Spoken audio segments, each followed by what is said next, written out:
This is CBC Here and Now.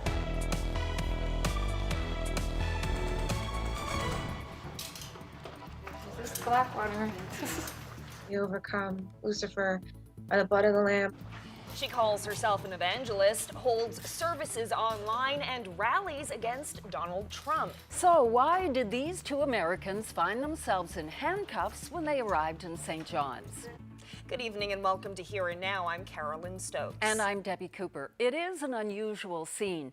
Two American women in a St. John's courtroom facing charges after landing here on Friday. They were charged this weekend after allegedly making bomb threats at the airport and publishing a defamatory statement on Twitter. Here and Now's Meg Roberts was in the courtroom today and she joins us now live. So Meg, take us through what happened. Hepzibah Nana and Sharon Richardson must pay $2,500 in bail each and abide by a strict set of conditions. But as for right now, they are still in custody as they wait for the money to pay for it. The RNC says they were called Friday to St. John's Airport about suspicious activity. After investigation, the women were arrested Sunday morning. The women allegedly made bomb threats and defamatory statements on Twitter. According to a source, they said that the woman took a picture of two passengers on the plane and tweeted them out, accusing them of being human traffickers. Resist. Resist Blackwater. Those are the women in court today. You can hear them saying resist Trump and resist Blackwater. That's an American military contractor. Nana resides in Maryland and Richardson in Texas. The judge ruled the women have to live at their addresses but are not allowed to fly. They also have to stay away from weapons and are allowed no contact with the victims. The judge also ordered them to stay off social media. Now, social media is a bizarre factor in this case. Doing a quick search of their names, blog posts share stories of alleged fraud and deception. Nana has 90,000 followers on Facebook where she uploads sermons about God. She also has several books listed on Amazon. Now, according to the bio, she describes herself as lovesick for Jesus and believes in having a radical, hold nothing back, intimate, heart-to-heart relationship with Jesus. She also indicates that she is a survivor of satanic ritualistic abuse and now is a spiritual advisor for others. Now, it's unclear as to why the women were in St. John's. According to a website that's allegedly run by Nana, she was on a revival tour with a stop in PEI in June, and the next court date for the women is August 2nd. Reporting live in St. John's, I'm Meg Roberts for Here and Now.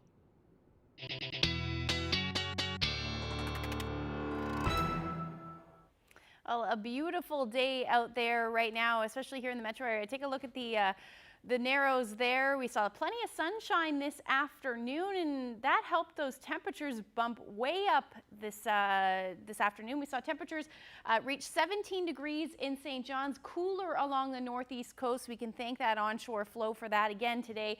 8 degrees for Bonavista, 6 in Twillingate, but those northwesterlies that we saw pushing that warmer air down along the south coast. 20 degrees in Burgeo and 21 in St. Lawrence this afternoon. If we take a look at the satellite, you can see lots of clearing skies along the south coast. Now up through Happy Valley Goose Bay, I did mention that risk of thunderstorms yesterday. Of course, it's not showing up now, but we did see a few lightning strikes a little bit earlier this afternoon. The risk still exists for the next couple of hours, but I'll have all those details coming up. It's just time on your feet and being able to mentally handle what you're about to do. You know, you can't go into something like this thinking it's going to be amazing and easy.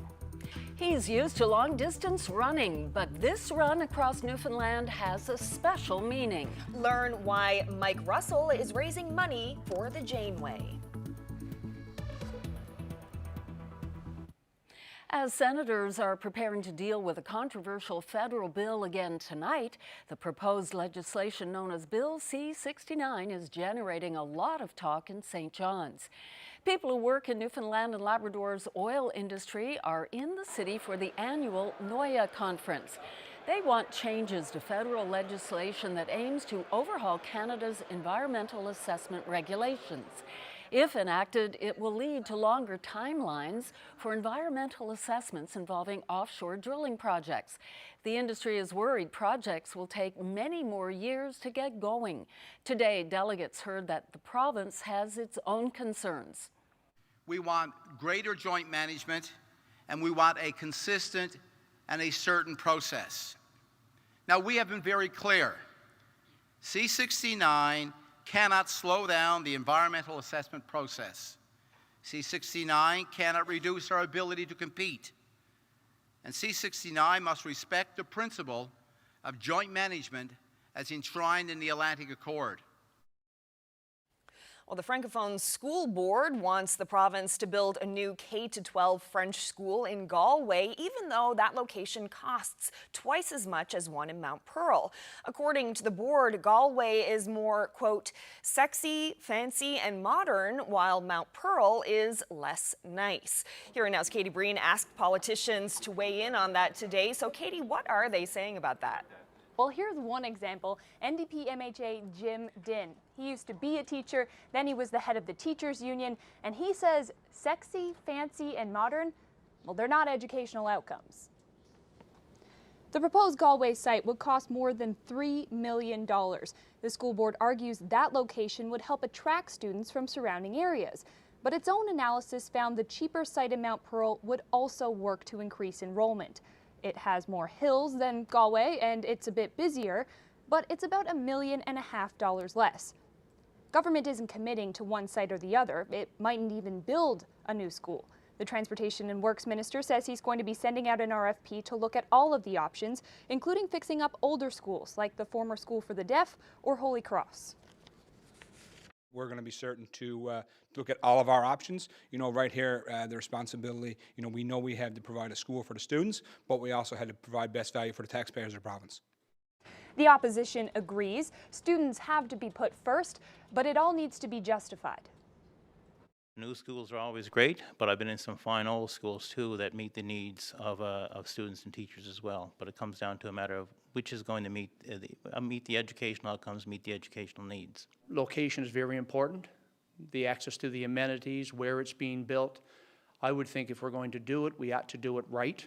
That ought to be the message within education, I think, what we do. Aim to do it right. The RFP is due back in the fall, in time to influence Budget 2020. Live in the newsroom, I'm Katie Breen for Here and Now. The Liberal government says it expects to remove the HST from auto insurance by the end of this month. That was a promise in the government's budget in April before the election. An amendment to the Revenue Administration Act was introduced in the House of Assembly today. The finance minister says the legislation first has to pass in the House, then the tax will be removed. Anyone who renewed insurance policies on or after April 15th will get a rebate. At that particular point, the insurance companies can do what they need to do to act as expeditiously as possible in rebating their customers, and once we find out what that dollar figure is from the insurance companies, we'll rebate the insurance companies. Local comedy legend Greg Malone is going green and pursuing a career in federal politics. Malone announced late this afternoon that he'll be running for the Green Party in the riding of Avalon. Malone rose to fame writing for and acting in CBC's Codco and Wonderful Grand Band. Party leader Elizabeth May says he's worked tirelessly to raise awareness of the healthcare issues facing those living with HIV/AIDS. He's also campaigned to stop the privatization of Newfoundland and Labrador hydro. In a statement, Malone says the planet is facing an existential crisis and that sustainability belongs at the top of the political agenda. Well, a pilot who recently survived a crash near Makkovik is back to thank his rescuers. One man died when the small plane crashed into a mountain in Labrador, but another, Sam Rutherford, made it out alive. He recently came back to Labrador on what he's calling a pilgrimage. Jacob Barker spoke with Rutherford before he took off from Happy Valley Goose Bay to Makkovik to thank the men who saved his life. Hang in there. It's cold. This is where Sam Rutherford found himself just over a month ago, stranded in the cabin of a small plane on the side of a hill in the middle of the Labrador Wild. I don't know why it happened. I just know what happened. But I remember just going, at one stage we were flying, and the next moment we weren't. The plane was traveling about 300 kilometers when it hit. It was flying low due to strong headwinds above. The view was deceiving. The hill that we hit had no trees on it at all. So I don't know to what degree it looked like a big white featureless thing, which looked like a lake, which was flat, as opposed to the hill that it actually was.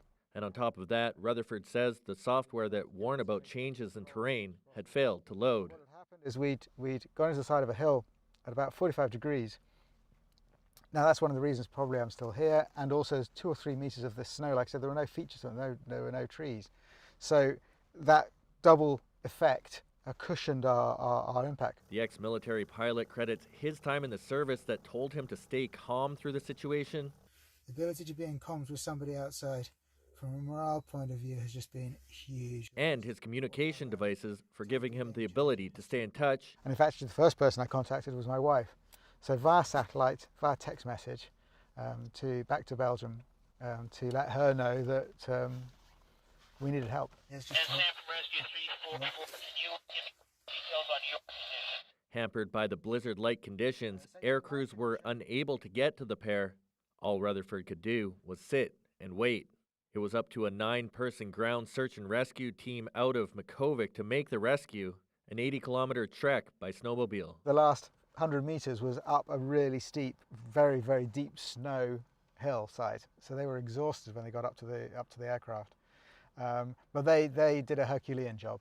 So there were 9 of them on their skidoos, and they were saying that at times they couldn't see the skidoo in front. What followed was a painful 3-hour journey to the medical clinic in Makkovik. Rutherford didn't realize it at the time, but he had 6 broken ribs and a shattered and compressed sternum, not to mention the cuts on his face and chest. If I'd been in a stretcher, they'd have had to go more slowly because it would be incredibly painful. So I suggested, not necessarily a great idea afterwards, that I would just sit on the back of the skidoo.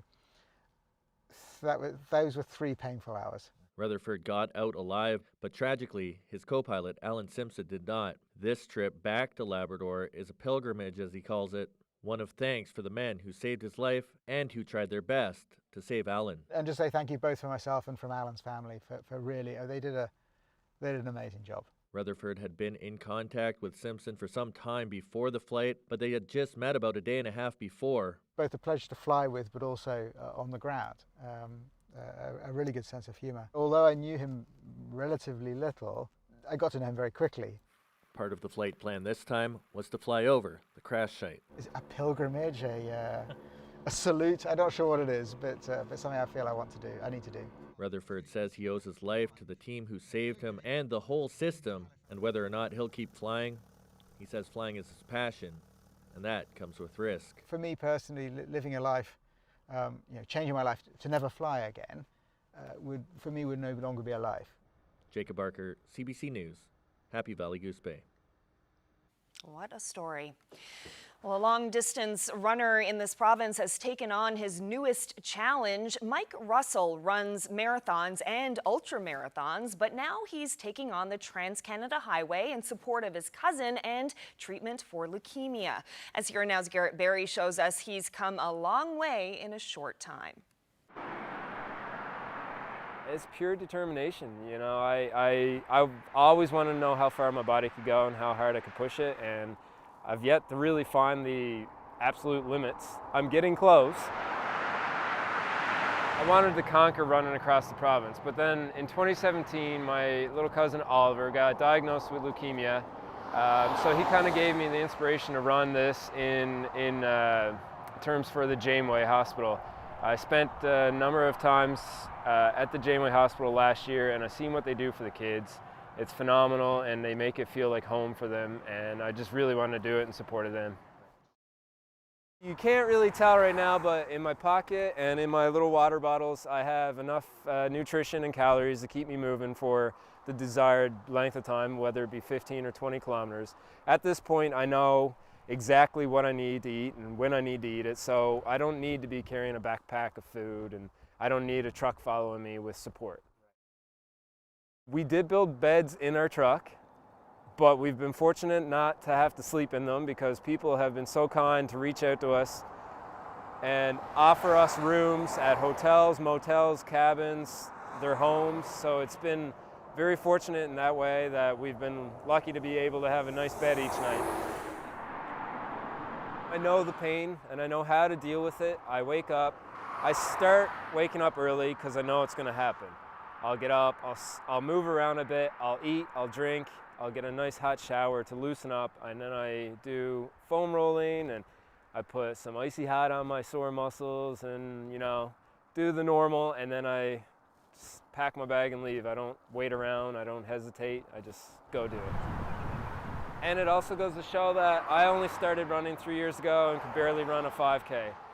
Anyone can do what I'm doing. It's quite achievable. You just need to want it.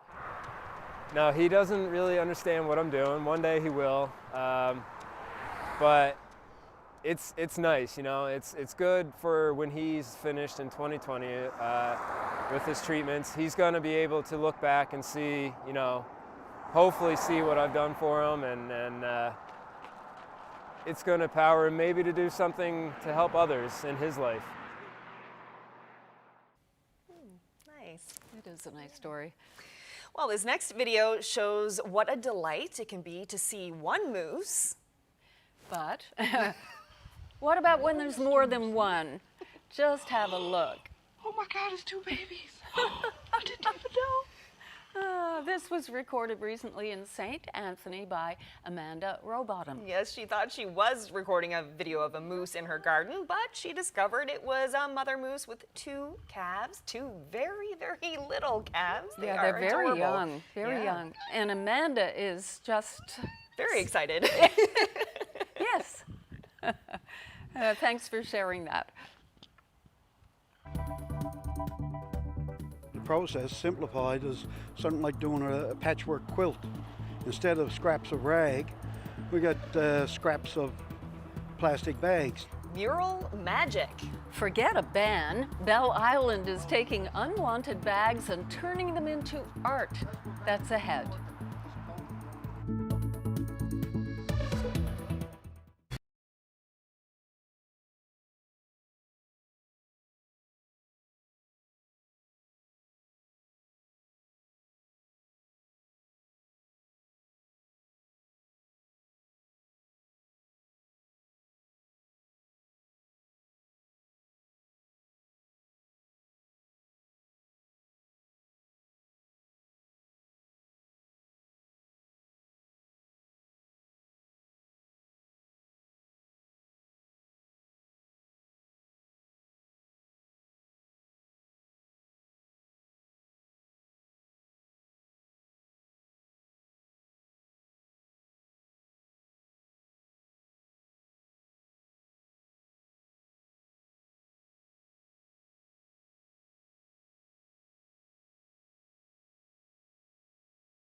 weather. Let's find out where Carl Wells is tonight.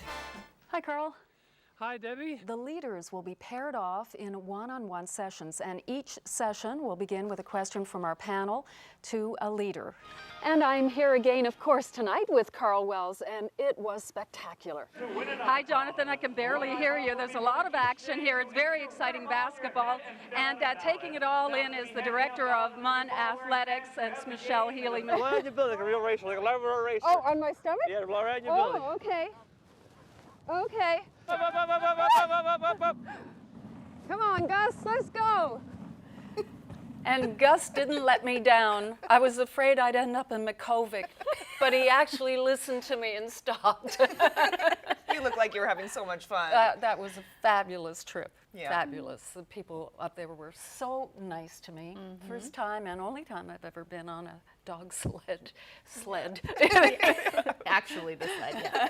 And there were definitely some familiar faces sure. in that piece of footage. Familiar for you and familiar for a lot of people at home, I'm sure. And one person in particular, a person who has known you since you were 16 years old. You actually went to school together and you worked together for 18 years. Just have a look at this.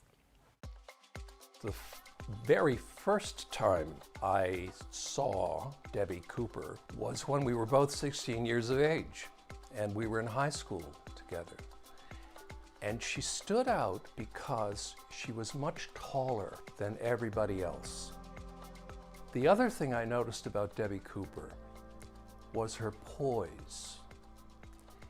And she had an air of authority about her, which, in retrospect, was a very good quality for a future television news anchor to have. This is the mouth of the Salmon Cove River, and this is where the salmon return from their journeys at sea. The first thing I realized about Debbie was that she's not nearly as serious as she appears to be. She was a lot of fun. She could appreciate a funny story or a slightly bawdy story, and she could tell a funny story or a slightly bawdy story with the best of them. When she was on the air, she was the ultimate professional, and she worked really hard to maintain a certain decorum, which of course I always tried to bend a little. Live from the Pirates Cave in Harbor Grace, and what do you want, Peter? Fool CBC to think he would have missed an opportunity such as this. To demand ransom. Every October 31st, they would do me up as a Halloween character. I did that year after year after year. My goal every October 31st was to make Debbie laugh. Oh, sunny periods! And she never let me down. And then, of course, I would have to go a step further and try to make her lose it completely. That is the Debbie Cooper I know, the smiling, laughing Debbie Cooper. Oh my goodness, Carl. Great. Thank you so much. All those memories of him making me laugh are coming back. And it was so much fun. Yeah. You didn't know half of what went on when the camera light wasn't on. I want to hear some of those body stories. Same. I don't know what he meant about that. That was, my goodness, that was wonderful. Thank you so much, great. Carl. Thank you. Yeah, that was sweet. Okay, now on to the weather. Yeah. Did you guys get outside today? Not really, a little bit. It was beautiful out this afternoon. Temperatures, we saw some cloud cover move away. Temperatures climbed right up into the teens here in the metro area. We'll take a look at that. 17 degrees it was in St. John's. Cooler, like I said, along the northeast coast. Twillingate, Bonavista Vista still only sitting in the single digits. And then that northwesterly wind that's responsible for those cooler temperatures pushed some of that warmer air down through Burgeo and St. Lawrence, where we reached 21 degrees this afternoon, and 18 through Happy Valley Goose Bay. Now those temperatures have dipped a little bit down to 13 degrees for St. John's. And still quite nice though for Burgeo, 19 degrees. And then Corner Brook currently sitting at 17. Now, here's the satellite and radar right now. We're seeing some showers and cloud cover for parts of Central and then up through Happy Valley Goose Bay. Again, I mentioned that risk of some lightning, likely within the next hour or two. Then that should clear out tonight, or at least the risk will end. Still looking at that potential for showers though up along up for the Big Land, anywhere along the coast, still looking at coastal fog. Same for the northeast coast as well, with some periods of rain moving through at times tonight. And then tomorrow morning, towards the early morning hours anyway, we'll still see that fog possibility. So here's your temperatures overnight tonight. 7 degrees for Port aux Basques, 5 for Corner Brook. Those winds will be generally light. Still going to see those northwesterlies though, somewhere between 20 and 30 kilometers per hour along the northeast coast.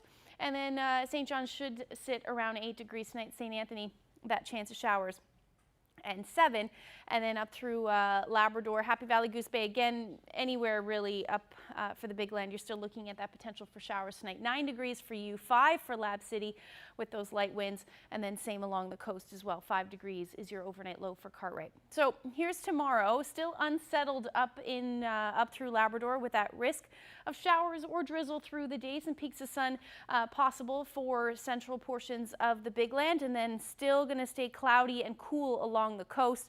For the island, we are looking at more sunshine tomorrow, still looking at that risk of showers though again along the northeast coast, eastern Newfoundland, and then the northern portion of the Avalon Peninsula as well. Otherwise, those temperatures look like they should be quite nice through the afternoon. We should see somewhere between 18, maybe even 19 degrees is what I have for the St. John's area. Northwesterlies still a little breezy, 20 to 40 kilometers per hour, 20 again in Marystown, and then 17 degrees it looks like for Placentia, Clarenville, where I have that risk of showers. Essentially all the way through to Grand Falls, Windsor, 21 degrees, still keeping it cool along the northeast coast though, 7 degrees for Twillingate. And then we're looking at number of temperatures between 18 and 22 degrees for Corner Brook. Slight chance of a few showers along the south coast, but otherwise plenty of sunshine. 17 degrees should be the afternoon high for Burgeo. And then St. Anthony and the Straits looking at between 11 and 12 degrees, generally gray through the day again. And then I have that essentially for all of Labrador as well.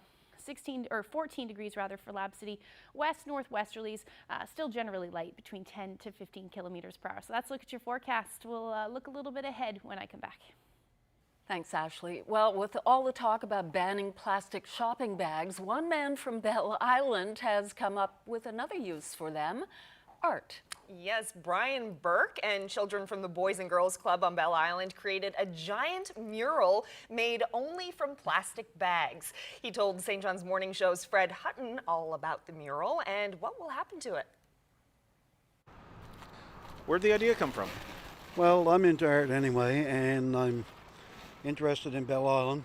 And so I go on the internet and look for different ideas, and I happen to come across this gentleman in Johannesburg, South Africa, and he was dumpster diving and picking out shopping bags, and with his trusty heat gun he was making large-scale portraits. So looking at it, and I said, we can adapt the method and we can do something similar. So there's a lot of different things at play here. Environmentally, you've taken plastic bags and used them. A message about the history of Bell Island as well, and you've got children involved, teaching them about all this. That plus it's a way of the Wabana Boys and Girls Club being able to give back to the expatriate Bell Islanders who over the years have really helped keep the club going, and there's a lot of them.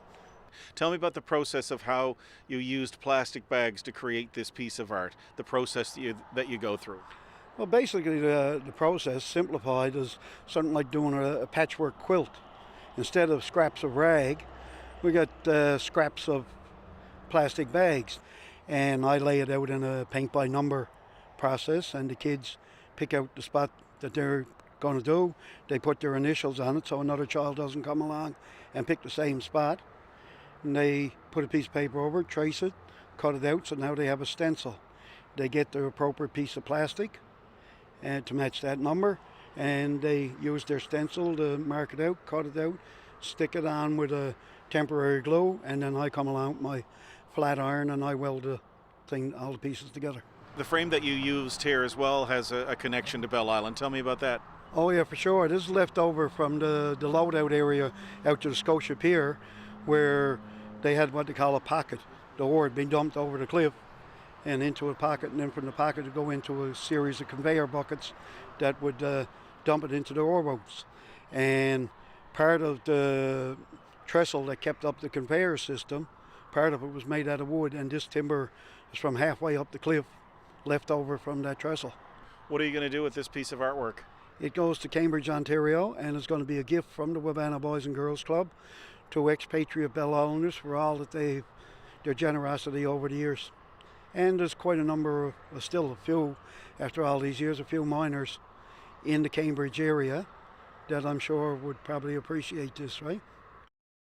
For sure, they will appreciate it. What an imagination to do that. Very and clever. of course, the link between Bell Island and Cambridge is so strong. It'll be nice to see that up there. Yeah, for sure. I was worried, but there was also a slight bit of me that was a little bit sort of Monty Python. I've survived the crash only to slide backwards and fall off a cliff. A plane crash in the Labrador Wild. This survivor shares his story ahead on Here and Now.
Welcome back. Well, turning back to one of tonight's top stories, a plane crash survivor has returned to the province for what he calls a pilgrimage. Sam Rutherford was Iceland-bound last month when his small plane went down in the Labrador Wild near Makkovik. His co-pilot Alan Simpson from Britain did not survive. And while a blizzard prevented air crews from reaching the men, 9 brave men from Makkovik traveled by snowmobile to the crash. Here's Sam Rutherford describing it all to our Jacob Barker. So I was programming the GPS at the time, so I don't know why it happened. At one stage we were flying, and the next moment we weren't, and everything hurt. There was quite a lot of blood everywhere. You still see some of the marks on my forehead, so then you get into automatic mode, I think. Alan was unconscious immediately. We were doing about 300 kilometers an hour at the time. We hit fast. But because the plane was on a slope, my immediate thing was to go into the back and get out. But getting into the back was quite easy because I basically just fell. I rolled down the slope, which was quite painful. And then as I was trying to open the door unsuccessfully, because I didn't really have any force in my upper body, I suddenly realized that I didn't know how long we were going to be there for, and at the moment it was quite warm inside, and outside of course it was really, really cold. So then I paused, and then it was a question of communicating, so trying to let everybody know where we were, so this was a very important part of that. And in fact, the first person I contacted was my wife. So via satellite, via text message, back to Belgium, to let her know that we needed help. Within an hour and a half, I was getting messages back from my wife saying, okay, I've spoken to Halifax, the helicopter's on its way, the guys are coming with the snowmobiles, with an update. And from a morale point of view, that's a total game changer. Mm-hmm. So then I was able to have this two-way conversation with my wife, and therefore with Halifax indirectly, and look after Alan as best I could, try and keep him warm until the guys could get to us. Did you think you would be okay? There was a moment at the very, very beginning when I was worried because the aircraft actually started slipping very slightly backwards. And I was very, very worried. Well, I was worried, but there was also a slight bit of me that was a little bit sort of Monty Python. I've survived the crash. At that time, we both survived the crash, only to slide backwards and fall off a cliff. That's not playing by the rules. So there was a very dark sort of humour in there as well somewhere. But anyway, we only moved a little bit, and then it stopped.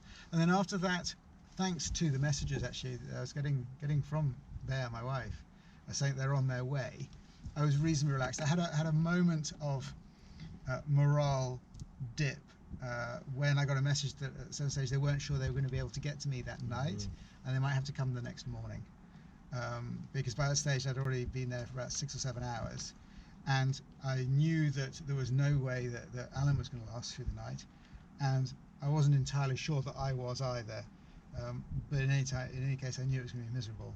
So that was a sort of when I got that message, I was disappointed, worried. My morale took a dip, but then of course when a little bit later the update, they're still coming, you pick up again. I only met him, I'd been in email contact with him for about a year and a half, but I only met him in fact the day before, but a really, really nice guy, actually a lovely guy, both a pleasure to fly with, but also on the ground, a really good sense of humour, and a great loss. So although I knew him relatively little, I got to know him very quickly, and a good guy. And I've spoken to his wife and kids who are my sort of age subsequently, and they say as well that he lived life to the full. It was always good to crack a joke or whatever else, and certainly with me, it was a lot of fun. We were really enjoying the trip until it all went wrong. We were really enjoying the trip, both of us. And the other thing that's very important is that pass on from them as well their thanks. And that's the other reason I'm doing this now, is to pass on their thanks to the guys, because although it didn't work out, they definitely gave Alan the best possible chance by really going above and beyond to try and make it work. So a huge thank you also from the family.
Welcome back to Here and Now.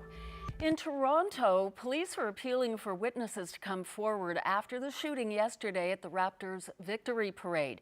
3 people are facing weapons charges. Police are still looking for a 4th person. For a person of interest, and the description that we have from eyewitness accounts is male white, between 5'9" and 6 feet, with short light brown hair, heavy build, wearing a white button-down t-shirt. The incident happened late in the afternoon as crowds jammed into Nathan Phillips Square.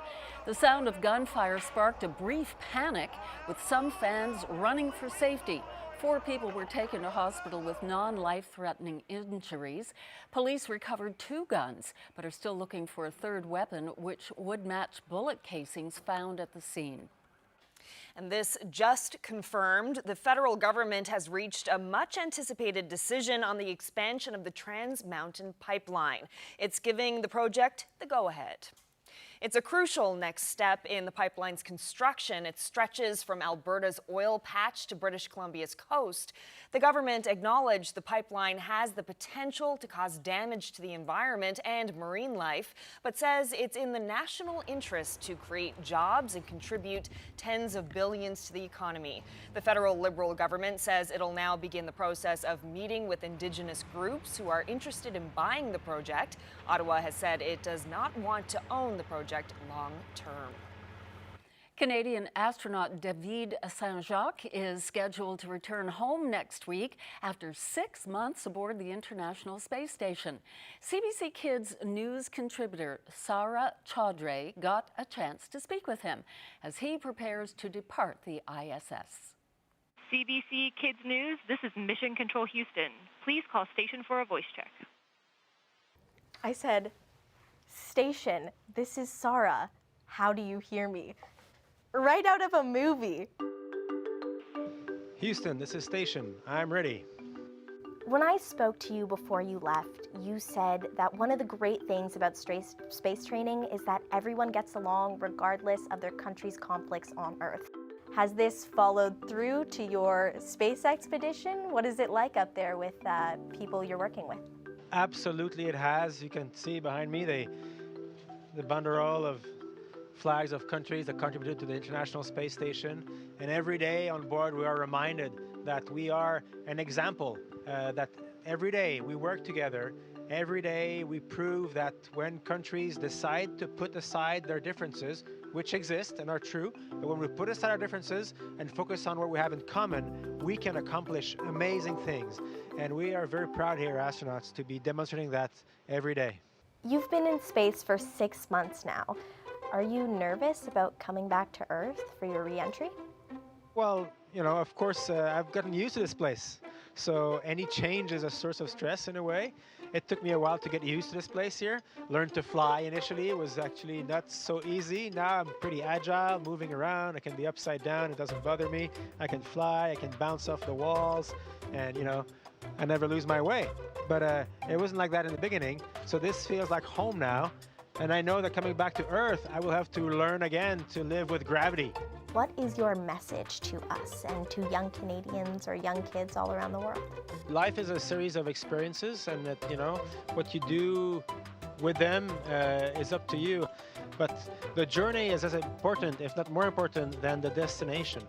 And I would tell young people, you know, it's important to find the dream that's in your soul. Find that sometimes it's a very, very little voice, and we can be afraid of our dream if it's huge and crazy. Me, I had this ridiculous dream. I wanted to understand everything. That's impossible. I'll never be able to do that. But that led me to go from one degree to the next and explore and learn languages and different cultures. I'll probably never reach my dream of understanding everything, of course, but I'll try. And that dream, which is more of a direction than a destination, is what keeps us moving. All right, bye-bye, Sarah. What a communicator David is, and Sarah looked like she was having a ball. She's got potential. She definitely does. 37 years in the news business is an achievement in and of itself, but for 30 years as the co-anchor of Here and Now, bravo and congratulations, Debbie Cooper. We throw out words like icon, she's an institution, and in this case, she absolutely is. I have a good Debbie Cooper story. One night at Mile 1, of course Debbie, big hockey fan, we're walking the concourse and I had a bunch of kids with me. I said, hi Debbie. She said, hi Patty. One of the kids says, you know Debbie Cooper? I sure do. We wish you a happy and healthy retirement, Debbie. Great job.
Congratulations, Debbie. I've always enjoyed being interviewed by you, and I appreciated very much the civility and moderation and fundamental fairness with which you conducted every interview that I was a part of.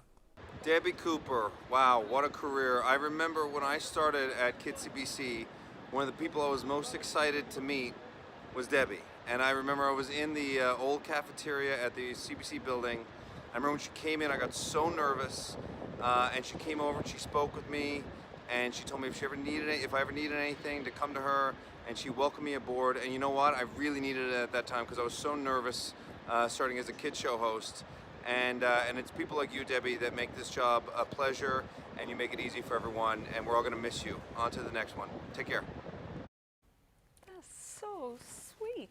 Yeah. Yeah, and Premier Wells, as he always was to me when I was in his company. Yes, and that he was very saying lovely that of him to take the time to speak about me. Yeah, and he was saying that you guys started at the same time, that he became premier at the same time that you became host of Here Now. 1989. Yeah, and that you were novices together, he said. I think we did okay, Mr. Wells. Absolutely. All right, are we doing the weather? We are. I kind of lost track of everything. We're going to do the weather, so we're going to talk about Thursday now, since we're already at Tuesday. But yeah, so Thursday looks like we're going to see some cloud cover move in, but overall not a bad day really. If we take a look at the future tracker, you can see this is the overnight into Thursday morning. We'll see some cloud cover creep in slowly from from southwest rather to northeast, and then we're looking at the potential for some showers as well, especially along the west coast, as you can see there, and then up through Labrador, generally unsettled right through the day on Thursday. It does look like the next, well, essentially through the weekend is going to be unsettled for you in Labrador too. So here's a look at the rest of the day. Should see some clearing skies at times, but that shower activity will move a little bit further north towards the northern peninsula as well. So here's your temperatures, likely in the 20-degree range again. So we're going to start to see these temperatures climb slowly as we head towards Thursday. 19 in Gander, 23 in Grand Falls, Windsor, again with that chance of showers, and then 22 for Corner Brook. Up through the Straits in the northern peninsula, generally in the double digits, 12, 13 degrees it looks like, and then same for Cartwright, Nain, still holding on to those single-digit temperatures. Happy Valley, Goose Bay looking at 17, and Lab City looking at showers and 15. So that next system is going to roll in, or at least the next significant system. Right now, there's still not a ton of agreement on how strong this low is going to be, but for the first day of summer, it does look like it's going to be a rainy one and a rainy weekend at that. So the low will move in Friday afternoon, start to see that rain up through Labrador and the west coast, and then it'll continue to spread towards the coast with all of that rain through the afternoon on Saturday. Maybe going to see some clearing skies in behind that system, and then into Saturday afternoon, and then Sunday morning still looks unsettled. The low sticks around a little bit, or a little bit longer rather, so we're going to see the winds pick up as well. So here's a look at the next couple of days for St. John's and Eastern Newfoundland. 19 tomorrow with some peaks of sun and that slight chance of a few showers. Essentially the same thing for Thursday, and 20 degrees. Then that drop in temperature comes, and we can thank that low for that. For Sunday, we're looking at just mainly cloudy skies and 14 degrees.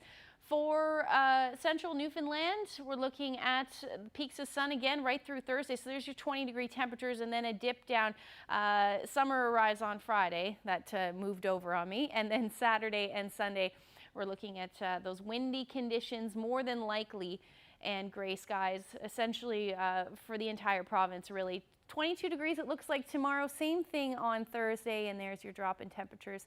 And then up through eastern Labrador, 17 degrees tomorrow, similar temperature on Thursday, more peaks of sun though in the mix there, and then we stay gray right through the weekend for you, dipping down into around 10 degrees by Sunday. Western Labrador staying in the teens. Friday, Saturday looks warm. Sunday too, with that potential for some showers. So just before we go to break, oh, my weather photo's not there. So we're gonna have to do the weather photo when we come back after the break.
Welcome back. We've been getting your photos of Debbie from over the years.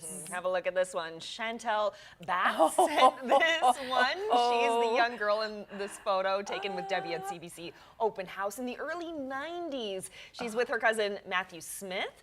Chantel is 32 years old now and says she's been watching Here and Now ever since meeting you, Debbie. Well, how nice of you to send that in. What was I thinking about with those shoulder pads? So we asked to see a recent photo of the two of them, just to see how much they've grown up. Chantel sent this along. She says it's a photo from Matthew's wedding in 2015. Oh, wow. Lovely. Thank you. So great seeing those pictures. It is actually very nice, very nice. Well, we've got another photo for you. Take a look at this one. The weather photo of the day. Beauty. Calm, clear afternoon or evening, whatever that is there, from just off of Notre Dame Bay, Little Bay Islands. Nice. Another place I have not visited. Well, now you've got all the time in the world to do it. I'm making a list. Tam Runbold sent us this. Thank you so much for that. Swell day on the bay, he called it. That's wonderful. Great It's like shot. a mirror. It does. It looks. I can't wait to get into some kayaking this summer once the weather gets a little nicer and summer gets here soon. But if you have any weather photos that you'd like to share with us, send them to nlphotos@cbc.ca. And if you have any pictures of Debbie that over too. the years, I know that you've been seeing a lot, but send more in if you can, for sure. Yeah. Ones like Carl had. That's great. Anyway, that was a lot of fun, I must say. It's been lovely getting all of the well wishes tonight. Totally unexpected. They've kept everything from me, so it's all a surprise, and Carolyn's been doing a lot of work. It's fun. It's fun talking about you and going back down memory lane. Anyway, that's our show. See ya. Good night. Good night.